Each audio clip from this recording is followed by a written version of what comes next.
financially as well. Wow. And my name is Dante Hampton. I'm the president of YB Normal. And I've been speaking probably off and on for about 10 years. And me and Logan just hit it off at a Starbucks probably about 3 years ago. I started as like a soldier and just worked my way up and was consistent. We've basically been like brothers ever since. Our interests are the same in a sense of service and being positive and about change. So I do that as well as, like you said, Ram Train. I am assistant coach at Tyner High School or Tyner Academy. I'm sorry. Yes. Go Rams. Go Rams. Go Rams. It's Ram season all the time. Of course. I love Tyner. I did not go to Tyner. So I asked, could I be an honorary Ram? And I have had that honor bestowed on me today by Coach Dante. We got you. But it is YB Normal. So YB Normal started as just started from you, Logan, as like an ideation, and then attracted other people to work with you in the organization, correct? Yeah, absolutely. So actually, YB Normal started 2015. It was actually just an simple idea. Me and my wife and my kids, we were actually on family vacation during the summertime of 2015. And I remember very vividly what I had on, what car we were driving, what time it was, what we were talking about, and things of that nature.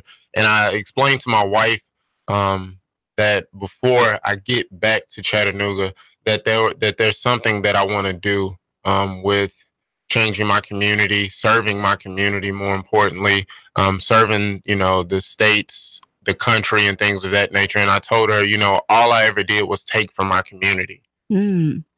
And so we had, I want to say in the summertime of 2015, I want to say it may have been in the month of June and July, we had probably maybe like 15 or 20 shootings in a week.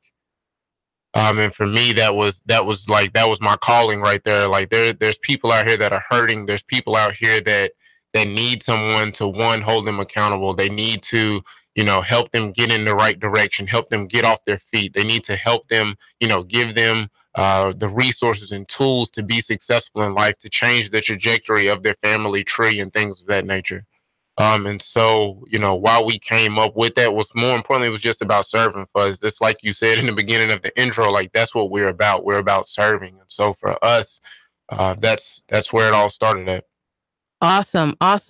Now, and as always, y'all know what the call-in is 800-8949. If you want to pause us and ask any questions or make any comments, 800-8949. As always, we're streaming live on my Facebook. We're streaming on Logan's Facebook. We're streaming live on YouTube as well. So if you can't call in, don't hesitate to drop a comment on social media. And I'll be sure, if they don't see it, to ask a question if you have one. But Logan, you just said something that I wanted to go back to, if you don't mind. Absolutely. And that is, you said all I did was take from my community. What do you mean by that? So taking from my community was, whether if it was trashing it, whether if it was, stealing, whether if it was lying and things of that nature. Like all I did was take from my community. Like I remember growing up where, we didn't have food in the house. So I would go to the gas station and steal so that way we could have food in the house. Or I remember, quote unquote, at the time I thought that it was funny, but robbing a pizza man because he going to somebody's house and I have like a little toy gun, and me and my friends would say, hey, give us everything you got, and he don't know, what's going on. So I remember those type of things. And just being negative in my community, like people, going after dreams or vandalizing their stuff. Like I remember being that kid where me and one of my closest cousins and a couple of our other friends, I remember us getting eggs out of my grandmother's refrigerator and putting them in the freezer, and then hiding in the woods and then throwing them at people's cars. So I was pretty bad as an adolescent. But like I said, all I did was take from my community. I never gave anything back. I never served. I never helped. I never became a positive person at that young age in my life. And so YB Normal And it's kind of interesting how God lets things unfold. So you think about it while you're on vacation, when you're just spending time with your family, you have this thought, this desire on the inside that says, I want to do something different. And, you know, my mom gave me a ring probably like 12 years ago. And it says, be the change that you want to see. Like that. And that's what you had a desire to do, was be the change that you wanted to see. Because a lot of times what I find is that a lot of us are waiting on somebody else to do something that the community needs. And I'm not only seeing that type of mentality in the community, I've also seen it transfer into the church. Everybody has these ideas, you know, oh, the community needs this. The community needs that. The children need this. The elders need that. And I'm thinking to myself, well, why don't you do it? Right. So it's a beautiful thing to see people not just identify that there is a need, that there are people who need help, but you say, you know what? I'm going to roll up my sleeves and I'm going to start doing the work. And that's what it is. It's the work. And, you know, a lot of people, they don't have any problem. And for you, the listener, I want you to think about things, you know, as I start digging in and asking these beautiful gentlemen some questions. I want you to, some of you may not have ever met them in person. And I'm going to say right now, and I'm probably going to continue to say it, please follow them on social media, YB Normal at their Facebook page. Reach out to Logan Taylor and Dante Hampton if you have any additional questions, or if you want to reach out to me and I'll put you in contact with them. I don't mind. But stay in contact with these guys to see what they're doing, how you can help them, how you can assist them, uplift them, right? Because the work does get tough. It's not always easy. But the reason that I really wanted them to come on the show was not just to explain what they do and why they do it, but for you, the listener, to be inspired that you have to be the change that you want to see. And that if you're waiting on somebody else to do the things in your community that need to be done, let me just tell you, you're going to keep on waiting. A lot of us are just watching our community just pass by the wayside. It's just getting worse and worse. And we know that we have something to offer, right? We all have been guilty of robbing our community coffers of something, whether it's we cut up as an adolescent, or whether it is we just know that we have a gift or some means of service and we refuse to give it back. And let me also reframe something right quick before I get into questions. Service is not just writing a check. While we do appreciate that, and YB Normal will appreciate any monetary gifts that you will give to them, but service is something more than that. It's more than just writing a check. It's getting in and digging in and doing the absolute gritty, grimy, nasty, hard work. Because when you're talking about changing people's lives and helping to change, as Logan said, the trajectory of a family tree or a lineage, you're talking about patience. Am I lying? No, you know, not at all. Not at all. I'm sure, you know, it gets rough because the mind is the hardest thing to try to shift because we're all socialized and ingrained with certain beliefs, systems, morals, scruples that either will set us up for a better life, but often a lot of us are deprived of those positive things that we need to build a solid foundation for our life. Is that something that you guys experience when dealing with the community? That it's not really the person, but it's really their thinking. It's really their mindset, what they have on the inside of their mind that is what's usually tripping them up. Yes, that's exactly what it is. I know in basketball they used to say like the game is 90% mental, 10% physical. Well, I think in life it's really 90% mental, because a lot of times when you're based on your environment, you react based on your environment. But in reality, if you actually mentally block out your environment, then you probably can adapt to anything, and you focus on what it is, that value you have, or realize who you are within yourself. But a lot of times we're so mentally weak because nobody's telling us, right? So if you're a single parent and you didn't overcame it, all you know is provide for my daughter, provide for my son, instead of saying, hey, son, this is how I mentally was able to take care of you, how I'm able to do this right now. This is why we walk this way. This is why I walk this way. And so a lot of times we don't know exactly how to escape that mental block to survive.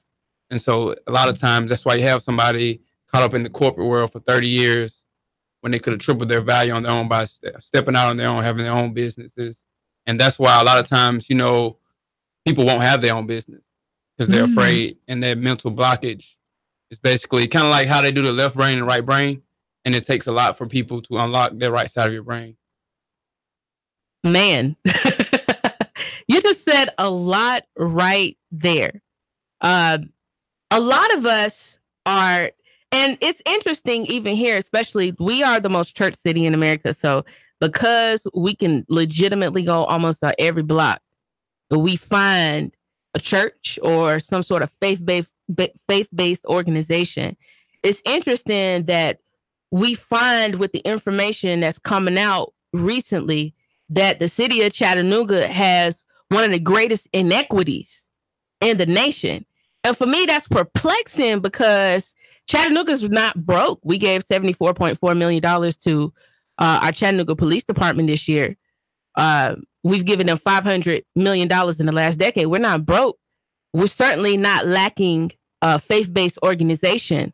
But how is it that in the most church city in America and in the fastest growing mid-sized city in America, how is it that we have a large inequity? Do you believe that it's because, like, when you go into these communities that you don't see? One of the things I feel, and maybe you guys could talk about it, do you feel that there is a legacy going on in the community, that we are effectively handing down the tools?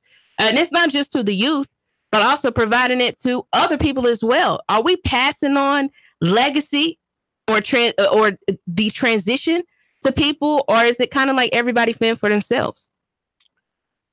That's a great question. And what I believe is that there are some families that are passing down legacies. But then also in our community that there are some families that are not passing down legacies at all. They're more so passing down a Gucci belt and a pair of Jordans. And so to be able to, of course, like Dante said, a lot of people don't unlock the right side of their brain. And so to be able to do that, you got to be willing to be uncomfortable. It's another thing that you touched on as well when I said about changing the trajectory in your family tree and things of that nature is that you have to have patience.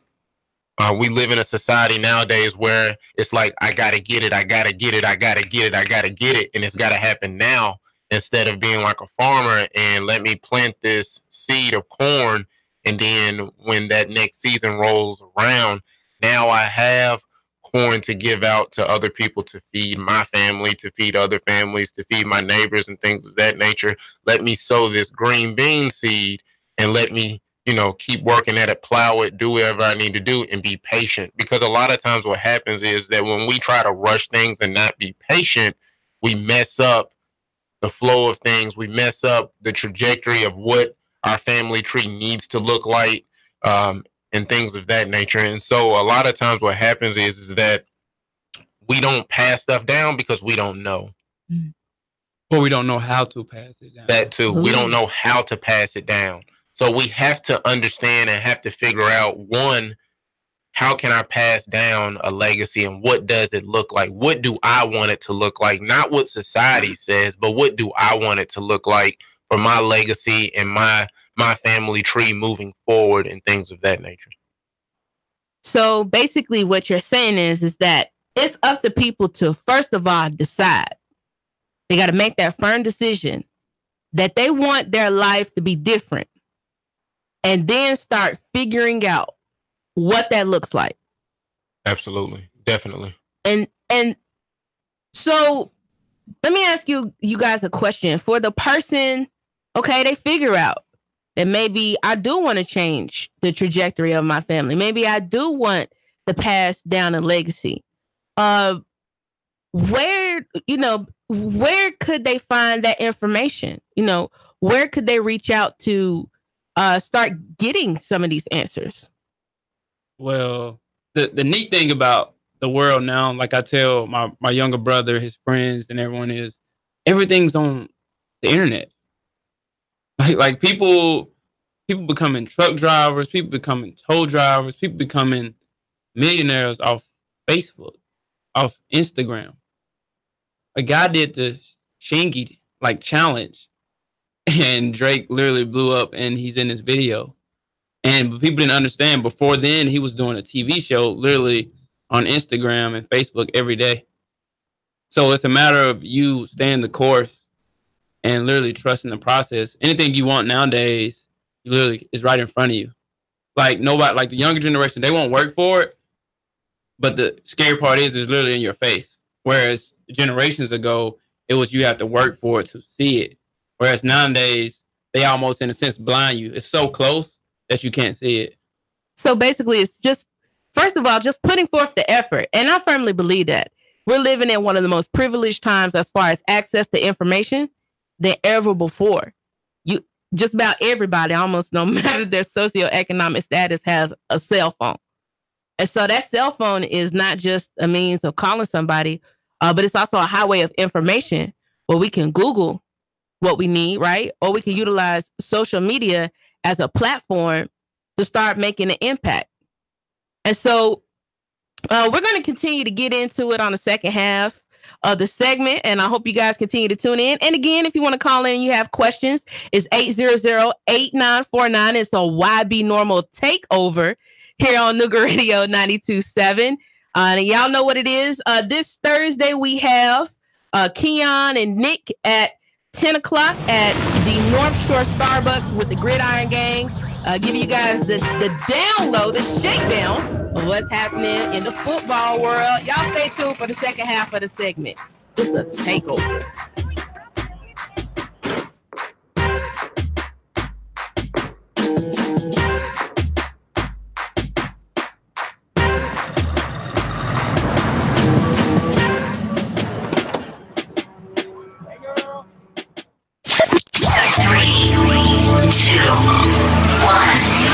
Chatter, Nooga Radio, Digital FM 95.3 HD4, 92.7 FM's news now. A Bradley County inmate has died. It happened yesterday afternoon, according to a release from the Bradley County Sheriff's Office. Correction officers tried to save the inmate, but it was too late. The TBI has taken over the investigation into the inmate's death. She's been identified as 54-year-old Fonzanette Branham. Hep A cases are skyrocketing in Chattanooga. 15 cases have been reported since May, and that number continues to climb. Hepatitis A can be prevented and treated with a vaccine. It generally spreads through unwashed hands and contaminated food. And cops say 2 women have been charged after a 17-year-old boy was shot dead. Nautica Spicer and Kerrigan Silverwood were arrested. The Clarksville Police news release says Spicer had been playing with an unloaded firearm. Police say the gun was later loaded. Spicer didn't know it. Investigators say Spicer then pointed the gun at the boy and pulled the trigger. Val St. John for Nooga Radio. News Talk 92.7 Action News now.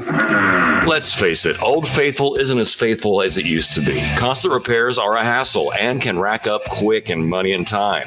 Landers McClarty Ford can fix that. Right now, you can get a 2016 Ford Focus, 34,000 miles, only $11,491. A 2017 Chevy Spark with only 17,000 miles for less than $12,000. A 2015 Volkswagen Jetta with less than 21,000 miles for $11,991. Yeah, browse their entire inventory of new and new-to-you cars, trucks, and SUVs online at LandersMcCartyFord@FortPayne.com. Landers McClarty Ford of Fort Payne. If you can't find your next perfect ride, they'll go find it for you. Big city selection, small town prices, friendly service, and top dollar for your trade. The savings are waiting and only a short drive away, so what are you waiting for?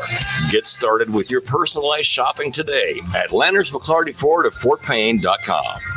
Nooga Radio. More into Talladega. Hello? Who am I speaking with? Eric, you're our winner. Really? You'll receive tickets for all 3 races between the Camping World Truck Series, Xfinity Series, and the Monster Energy Cup races. Holy cow. In addition, you'll receive a 2-night stay at the Microtel Hotel and restaurant accommodations at 2 area restaurants. Nooga Radio. Radio. Roar into Talladega. Nuga Radio. 92.7. Your NASCAR racing station. Nuga Radio 92.7 FM. Nuga Radio 92.7.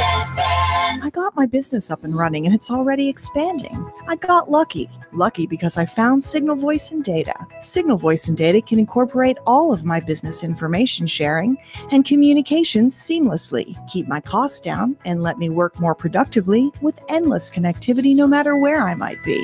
That's called working smart, not hard. Go to signalvoicetn.com and bring the future of communication to your business today. signalvoicetn.com. Your home is a constant work in progress. Repaint the walls? Yeah, easy enough. Leaky faucet? There's a video for that. But roof repair? You might want some help. That's where Chattanooga Roofing Contractors come in.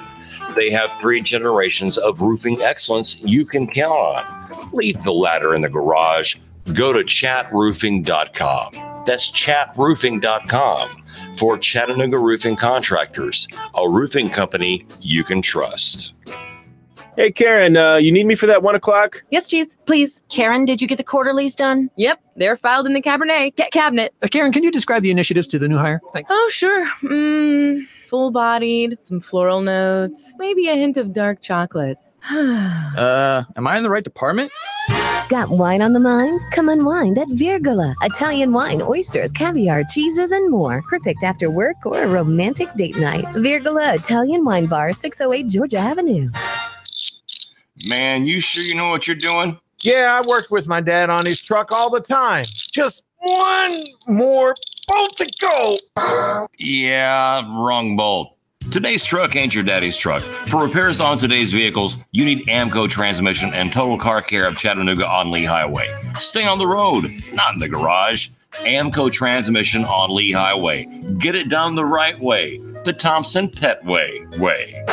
Yeah, I just put that anywhere. Now, Rick wants you to buy on U.S. Gold American coins. Are you tired of making 1% on your investments with the banks? Even 2 or 3% at best? Now, Rick wants you to buy on U.S. Gold American coins. Rick Davis Gold and Diamonds, Brainerd Road. Chattanooga weather. It's that mostly cloudy, breezy, warm, and humid weather out there for your afternoon. A few scattered showers and thunder showers will pass through. Highs lower to mid-late 80s tonight. Drying out, a little milder overnight. Lows upper 60s. For the midweek, some sunshine, lower humidities. Looking great through Thursday. Highs lower 80s.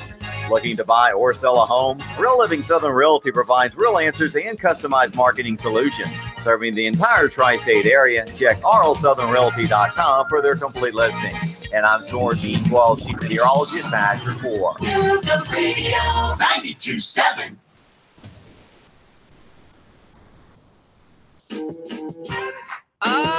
We're back for the second half of the segment. And like I said, it's the YB Normal takeover. Like the shirt that Logan is wearing. Normal people absolutely scare me. They terrify me. Why? Because I'm not normal. I don't believe that I was made to be normal and to live a normal existence. And I believe that's what YB Normal is all about. We're trying to transition and change people from thinking that they were just raised or designed or created to live a normal existence. And because I look at some people, and we were just talking about this before we came back on the second half of the segment. A lot of us are trained and socialized in our community to go to college for one thing, go to school for one thing, but we can only be that one thing until the casket closes. Folks, I reject that sentiment. When I look at some of the most influential people in history, when I look at the people who changed the status quo, when I look at the people who left a mark for their generation or their time period, I look at what they did, and usually it's so diverse. They're business owners and philanthropists. They're writers, and they're in politics or influence politics in some sort of way. Usually what they do is this never-ending list of just trying to get into different things. And I appreciate YB Normal. And I'm telling y'all, if y'all don't like the Facebook page for YB Normal, you sleeping, man. Y'all sleeping on these hard-working gentlemen. You go ahead and just banish yourself from tuning in for the rest of the day. Because if you're not following them by the end of the show, then you slow. For real, like, I need you guys to get involved. And if nothing else, just love on these gentlemen, because this is an important work. Doing things in the community is important work. And it's a work that really takes good people, because I don't want everybody doing work in the community. It's enough people who are doing things in the community, setting up people to get into trouble, into danger, into prison, in the coffin. We need some good guys and women, elders and young people, and the people in the middle too. We just need a gang of good people who are looking to change where they are and be first the change that they want to see. Right? And so I wanted to ask you guys a question. And as always, the call in is 800-8949. If you want to call and make a comment or ask a question, please feel free. And if you want to just drop something on social media, I'm looking at like 10 screens trying to see if somebody drops a comment or anything. But you guys, what is the reward of doing this work? What is the reason that keeps you getting up every day and being a YB Normal advocate? I think the reward is literally because a lot of times when you're serving so much, you don't think about the rewards. But I think the rewards literally is somebody's life changing, or not even somebody's having a drastic change, but I think also just open up somebody's mind to where they think differently, or whether we make them have a dilemma.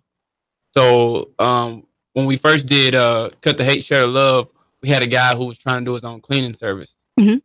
And he had the materials and everything, but he didn't have transportation. He didn't have the shelter. And so once we connected with him and got him like one resource, like the fact that he has his own cleaning service and he was homeless was like pretty cool. And small stuff like that. Or if you take a kid who literally thinks we did a demo at Orchard Knob, and the kid first time ever like reading a note card in front of the mirror, and he said the word intelligent, and that was the biggest word he's ever said in his life.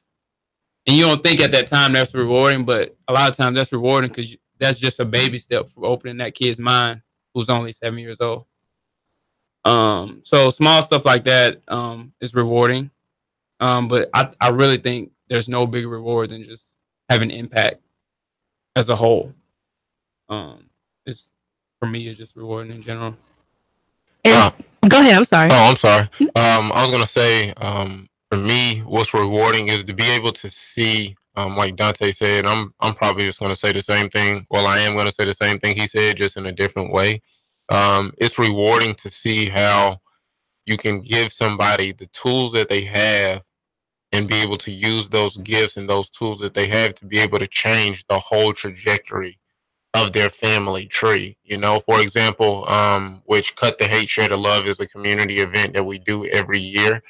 We do it annually. And so we provide for people that are homeless, people that are in poverty, things of that nature. We give them gently worn shoes and clothes, a hot meal, they get a haircut, and then other resources and tools and things of that nature. And so that's just one of the stories that me and Dante have. But there's another one where I actually had a homeless guy. He was here from Arizona, and he moved here to Chattanooga, and he was homeless. And he got a haircut and told me, he said, man, all I needed to do was get a haircut because I have a job interview tomorrow.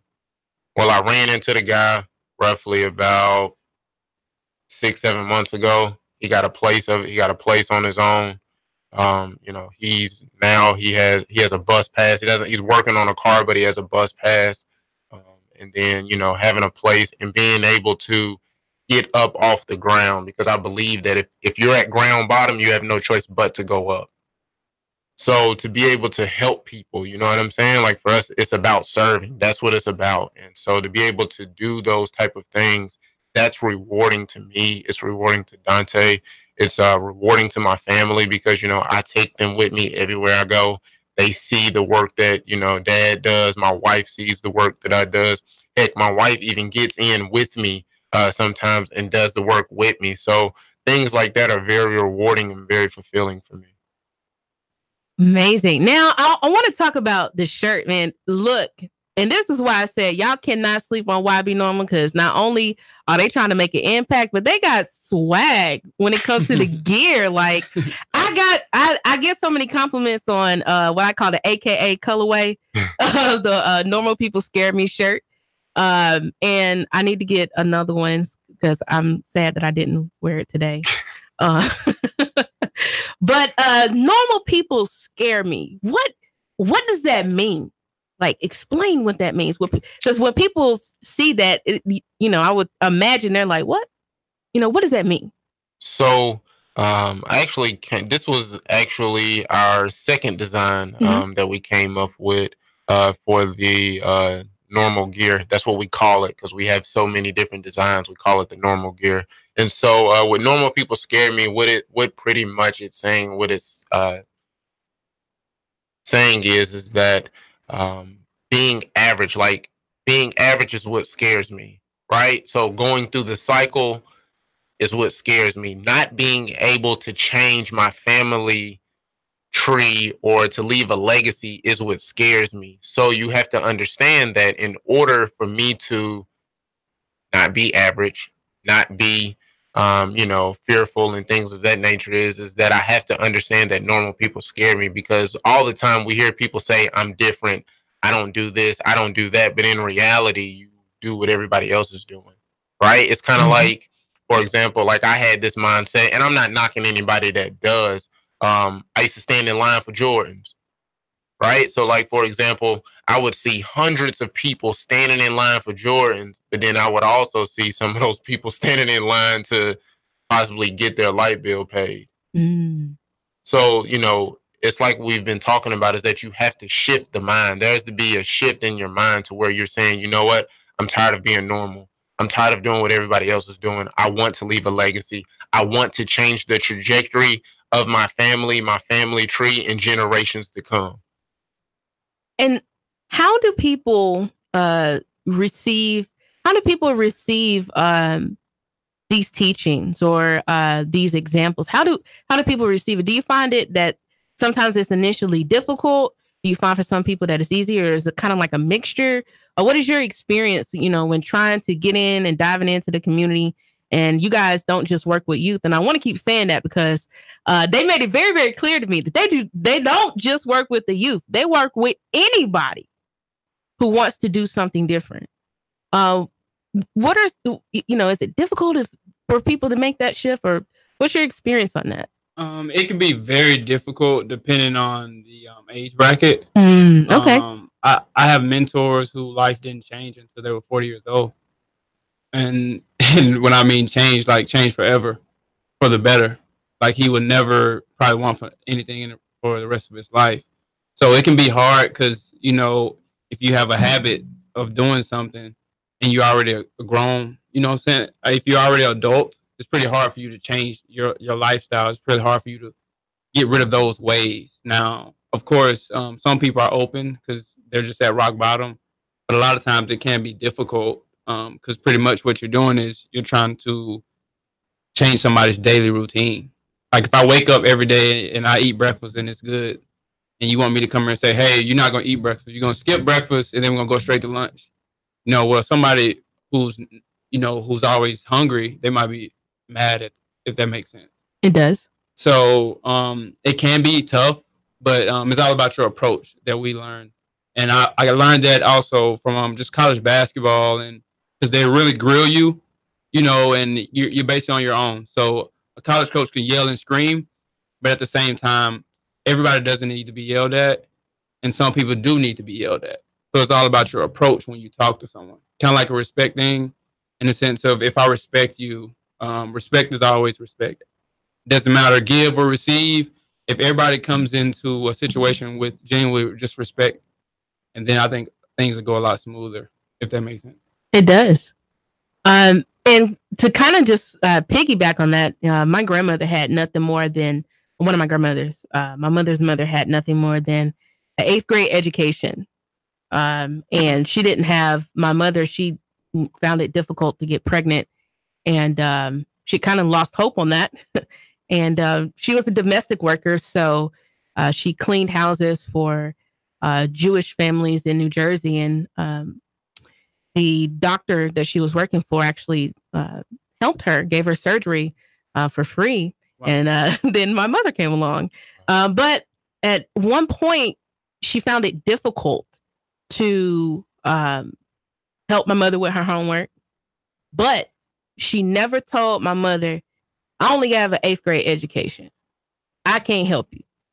What she would do is, even though she worked very, very hard cleaning houses, she would find help.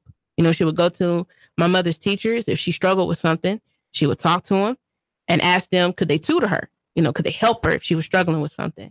My mother not only graduated from Brainerd, but was the first person in my family to go to college. And, you know, some people would look at her statistically and say it's impossible, right?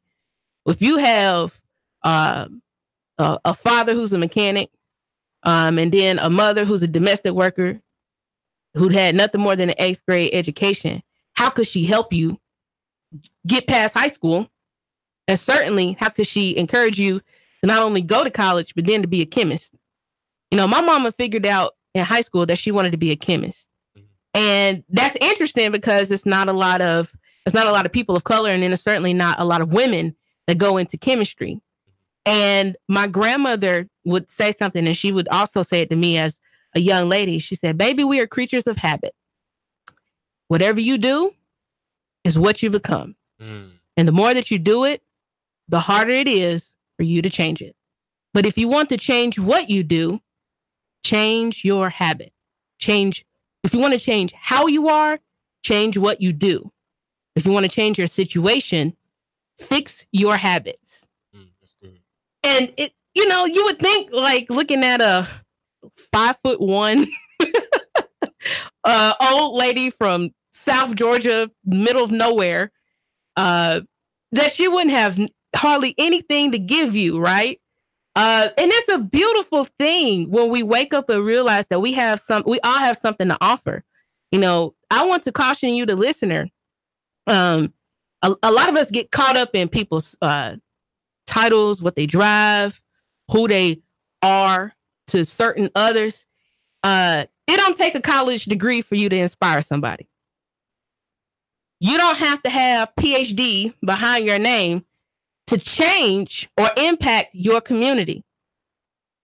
I want you to know that, because, and that's not a shot at anybody who goes to school. I want you to go to school if that's what you want to do.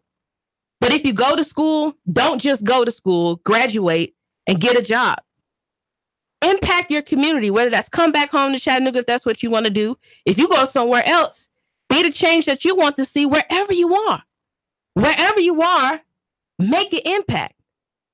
And I'm telling you, link with good people like YB Normal and the gentlemen of YB Normal, the family of YB Normal, because it's not just an organization. I get the feeling this is a family. The family of YB Normal. And shucks, encourage one another. What?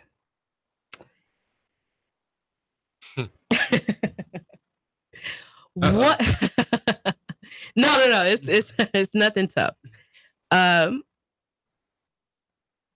When you said that you find it depending on the age group, it can be easier or it can be difficult. Do you find that the youth is the hardest people to work with? No. No. And there's a method behind the madness, because our young people get such a bad rap. They do. And I really want to clarify this. But do continue, Logan. Actually, no. What we find more difficult or more so of the older generation, you know, millennials and things of that nature. And now this isn't all of the older generation or all of the millennials. This is just some people or some group of people specifically. And it's like Dante said, he gave the example about the young man in the mirror, where we went to Orchard Knob Elementary and just empowered their whole, I think it was like 3rd and 4th grade class. So like all the boys came to the gym and just they had such an amazing time. It was a phenomenal experience. And to have that young man look in the mirror, read a card, and that's the biggest word he's ever said in his life. Like the look on his face was just like I was floored. Like that was it for me because of the simple fact that you tried. And that's the difference between the younger generation and then more so of people that may be stuck in their ways and things of that nature is that the younger generation, they try. Do you feel that people are just afraid of failing? That's maybe like one of the biggest things that people deal with, that they're afraid of failing if they try to do something different, if they try to change, that either they will fail or that they will disappoint people. What is like the feeling that you pick up in dealing with people, no matter what age they are, as that barrier of getting them to make that shift?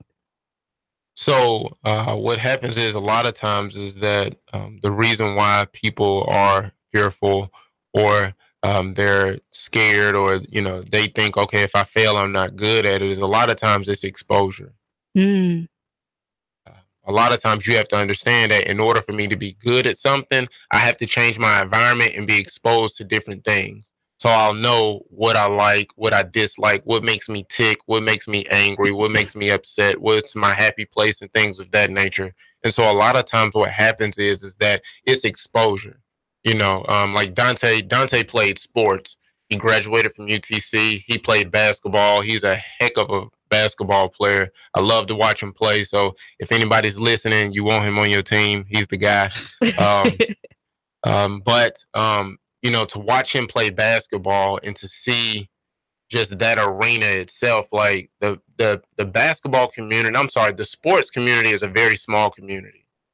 But to see Dante connect with kids like it's nobody's business. Like a lot of kids in our community, they want to be some type of sports figure, whether it's basketball, football, track, or whatever the case may be. And to see him connect with those kids, like it's an amazing experience because he can expose them to those things because at one point in time, he was in their shoes.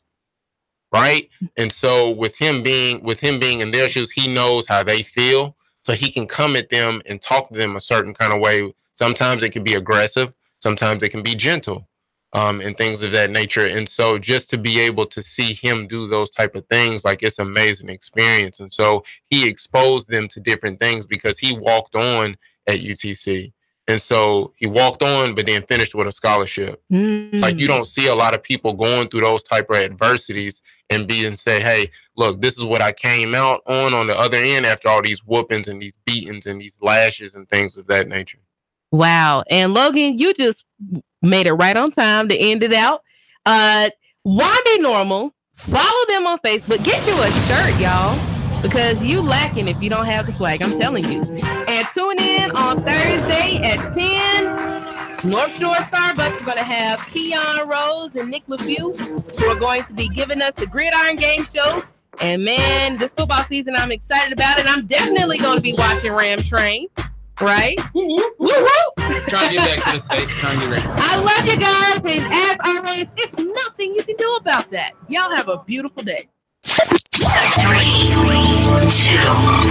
1. Chattanooga Radio.